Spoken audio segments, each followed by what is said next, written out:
Can somebody turn the TV over here in the control room to CNN? Take the top television, turn it to CNN. I just want to see if CNN is covering the IG report hearing or not.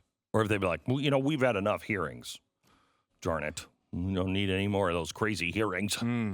Yeah, now they want that's a little bit old news. We don't need to hear about that. That didn't come out the way. And by the way, they don't. The right, certainly the White House, isn't exactly thrilled with the IG report. No, it does help them, I think, and really show their case. I think it does more than help them. I think what the White House is upset about is you didn't tell us why they were doing these things. Right. You told us what they did, and you called these 19 irregularities. Or what do they call them? Inaccuracies. Errors and inaccuracies. Those weren't errors and inaccuracies. You don't, as an agent, file a FISA report and have an agent change a line in an email to make it the exact opposite. So you can present that to the FISA court and say, look, in his own email, he said this. That's not a mistake. That's not a mistake. That's not an error. That's forgery. That's like the story we did a few years ago where I think it was like a prince or something in one of these Middle Eastern countries who was accused of rape, and he said he tripped and fell into the woman. Remember this excuse? Yeah. Like that. Let's be honest about it. That's just not an error. You don't by mistake rape someone. Not a thing. Right. Right. This is one of those, a similar situation. You're deleting something and adding in something to make it the meaning of the email the exact opposite of the actual meaning of the email. That's not a mistake. It's not an error. That's an intentional deception. And that is what we saw through a lot of this. And I think that's the most important takeaway from what the media is saying as opposed to what is actually in that report. This is, when you're tasked with something very specific, and you're writing a report as an inspector general, you're going to think about this differently than the average person. When the only way you say that there's political bias in the report is if you have a text or an interview or evidence or testimony of people saying, yes, this was done. Hey, let's go get Donald Trump. He can't win. We've got, I don't care what it takes. We've got to overturn this election. You need something like that as an inspector general to be able to claim that there was political bias, because you're reading into the minds of the people who made these errors.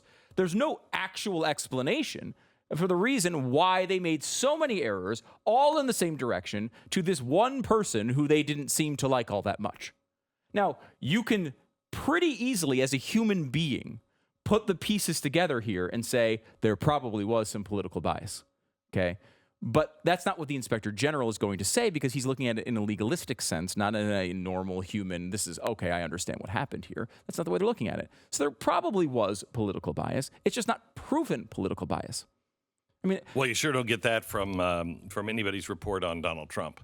But that's a different story, neither here nor there. Listen, here's what apparently McConnell said yesterday to Donald Trump, that we can't take the Senate hearing and make it into a circus. Don't make the Senate into a circus. Mr. Trump, do not listen to that. I don't care if you promise people sword swallowers during it. Make it into a circus. Make sure the proceeding is buttoned up, and make sure that it is absolutely rock solid and constitutional, fair, all of it. But make sure that you are doing what you do best, and that is getting eyeballs on it. Just go sit in the Senate for the hearings every day. Just sit there every day. They will cover it every day, and everyone in America will watch it to see if you're going to go, this is crazy, and here's a man who swallows fire. Okay? Do it. Do it. They have destroyed you, and everyone says that no one will watch it. Really, President Trump? Because it seems to me that you're the only guy I've seen in history that can draw the crowds that you draw, and still, after you're president, you're still drawing those crowds 4 years later. You know how to draw a crowd. Let them open this up, do exactly what I read a story where you were saying, that McConnell wants to shut this thing down.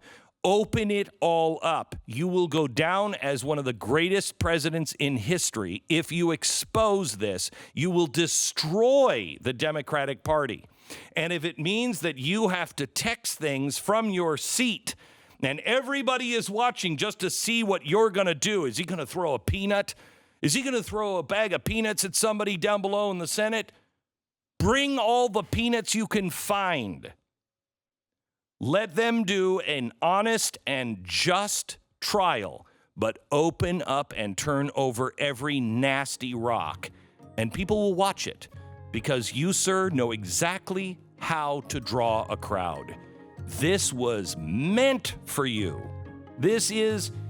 You are in this position for a reason. You can change and drain the swamp in January.